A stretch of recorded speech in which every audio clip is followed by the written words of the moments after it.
ଆଜିର ପ୍ରଥମ ପ୍ରଶ୍ନ, ଥୋମା କେତେ ଖ୍ରୀଷ୍ଟାବ୍ଦରେ ଭାରତକୁ ଆସିଥିଲେ? ଉତ୍ତର 52 ଖ୍ରୀଷ୍ଟାବ୍ଦରେ। ପ୍ରଶ୍ନ ନମ୍ବର 2, ବାଇବଲକୁ କେତେ ଜଣ ଲେଖକ ଲେଖିଛନ୍ତି?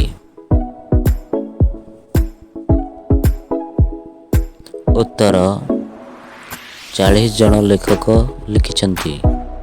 ପ୍ରଶ୍ନ ନମ୍ବର 3, ଦାଉଦ ଇସ୍ରାଏଲ ଉପରେ କେତେ ବର୍ଷ ରାଜ୍ୟ କରିଥିଲେ?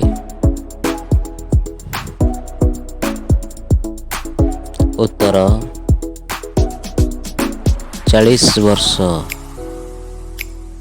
ପ୍ରଶ୍ନ ନମ୍ବର 4, ଈଶ୍ୱର ଏବଂ ଆବ୍ରାହମଙ୍କ ମଧ୍ୟରେ ହୋଇଥିବା ଚୁକ୍ତିର ଚିହ୍ନ କ'ଣ? ଉତ୍ତର ସୁନ୍ନତ। ପ୍ରଶ୍ନ ନମ୍ବର 5, ବାଇବଲର କେତେ ପୁସ୍ତକ ମହିଳାମାନଙ୍କ ନାମରେ ନାମିତ ହୋଇଛି?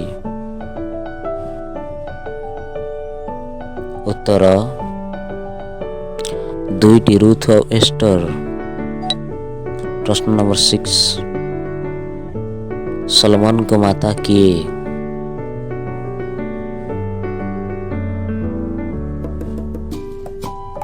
ଉତ୍ତର ବତ୍ସେବା।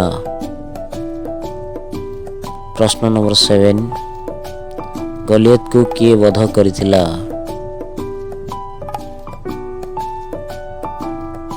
ଉତ୍ତର ଦାଉଦ।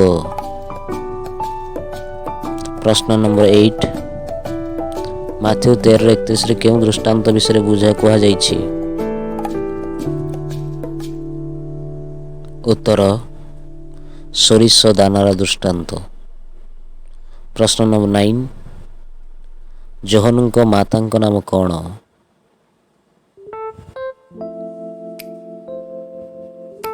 ଉତ୍ତର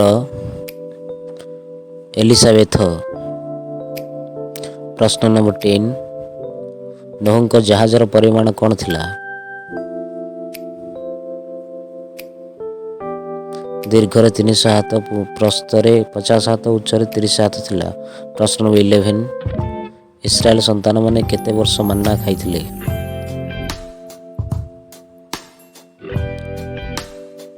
ଉତ୍ତର 40 ବର୍ଷ ପର୍ଯ୍ୟନ୍ତ। ପ୍ରଶ୍ନ ନମ୍ବର 12, ବାଇବଲର ସବୁଠାରୁ ଲମ୍ବା ଅଧ୍ୟାୟ କ'ଣ?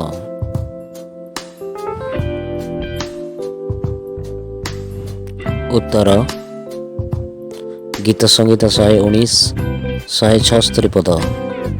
ପ୍ରଶ୍ନ ନମ୍ବର 13, କେଉଁ ସହରକୁ ଦାଉଦ ନଗର କୁହାଯାଏ? ଉତ୍ତର ବେଥଲେହେମକୁ।